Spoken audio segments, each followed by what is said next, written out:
रुपए की कमजोरी और अमेरिकी बॉन्ड यील्ड में उछाल के चलते शुरुआती कारोबार में ही आज घरेलू इक्विटी बेंचमार्क इंडेक्सेस सेंसेक्स और निफ्टी धड़ाम हो गए। हालांकि वैल्यू बाइंग के दम पर निचले स्तर से इनमें जोरदार रिकवरी आई और ये ग्रीन जोन में बंद हुए। शुरुआती कारोबार में सेंसेक्स 650 पॉइंट से अधिक टूट गया था, तो दूसरी तरफ निफ्टी फिसल कर 23,400 के नीचे आ गया था, जिससे रिकवर होकर सेंसेक्स 800 पॉइंट्स चढ़ गए और निफ्टी उछलकर 23,700 के काफी करीब पहुंच गया।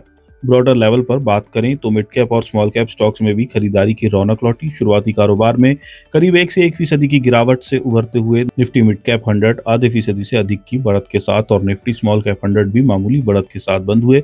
सेक्टर वाइज बात करें तो निफ्टी ऑटो ने मार्केट को ऊपर लाने की काफी कोशिशें की और 1% की शुरुआती गिरावट से उभरते हुए ये आधे फीसदी से अधिक की बढ़त के साथ बंद हुए। हालांकि दूसरी तरफ शुरुआती बढ़त को गंवाते हुए निफ्टी आईटी में करीब आधे फीसदी की गिरावट आई, तो निफ्टी एफएमसीजी आधा फीसदी से अधिक कमजोर हुए। निफ्टी पीएसयू बैंक में भी 1% से अधिक की गिरावट से उभरते हुए करीब आधा फीसदी चढ़ गया, तो निफ्टी रियलिटी भी रेड से ग्रीन में आ गया और आधा फीसदी मजबूत हुआ।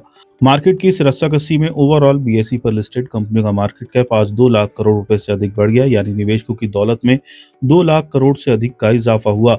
घरेलू इक्विटी बेंचमार्क इंडेक्सेस की बात करें, दिन के आखिर में आज सेंसेक्स 117.54 पॉइंट यानी 0.16% की बढ़त के साथ 75,318.39 और निफ्टी 50 4100 पॉइंट्स यानी 0.17% की उछाल के साथ 23,659.00 पर बंद हुआ है।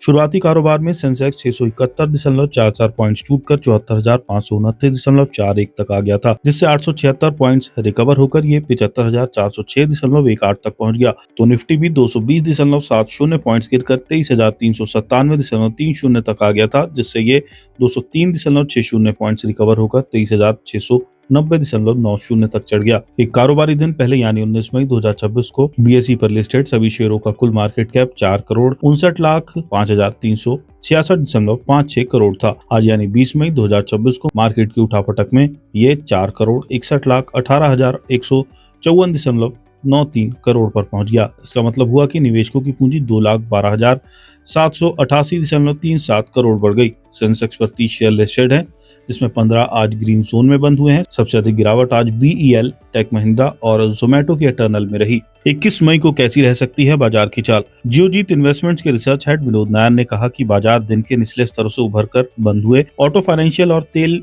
व गैस जैसे सेक्टर के लार्ज कैप शेयरों में चुनिंदा खरीदारी से सपोर्ट मिला। ऑटो और फाइनेंशियल शेयरों में Q4 के अच्छे नतीजों के चलते बढ़त देखने को मिली, जबकि हाल ही में ईंधन की कीमतों में हुई बढ़ोतरी ने ओएमसीज और रिफाइनरी के लिए बाजार के रुख को मजबूत किया। हालिया गिरावट के बाद रियलिटी शेयरों में भी वैल्यू बाइंग देखने को मिली। उन्होंने आगे कहा कि बाजार अब ब्याज दरों के रुख का अंदाजा लगाने के लिए यूएस फेड की अप्रैल पॉलिसी के मिनट्स का इंतजार कर रहे हैं।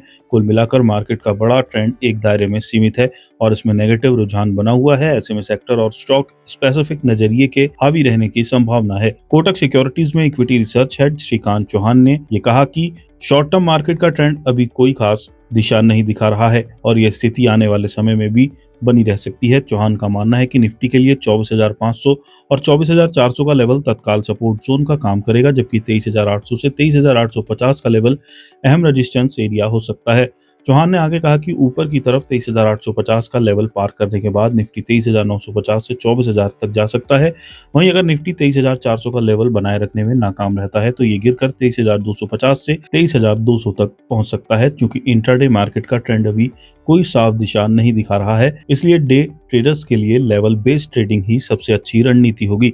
एसबीआई सिक्योरिटीज में technical and derivative research head Sudeep Shah ने यह कहा कि निफ्टी के लिए तत्काल सपोर्ट 23,500 से 23,450 के दायरे में है। इस दायरे से नीचे कोई भी टिकाऊ गिरावट निफ्टी की कमजोरी को 23,300 तक और उसके बाद नियर टर्म में 23,150 तक बढ़ा सकती है। दूसरी ओर निफ्टी के लिए तत्काल रेजिस्टेंस 23,800 से 23,850 के दायरे में है, जो 20 दिनों के ईएमए के साथ मेल खाता है।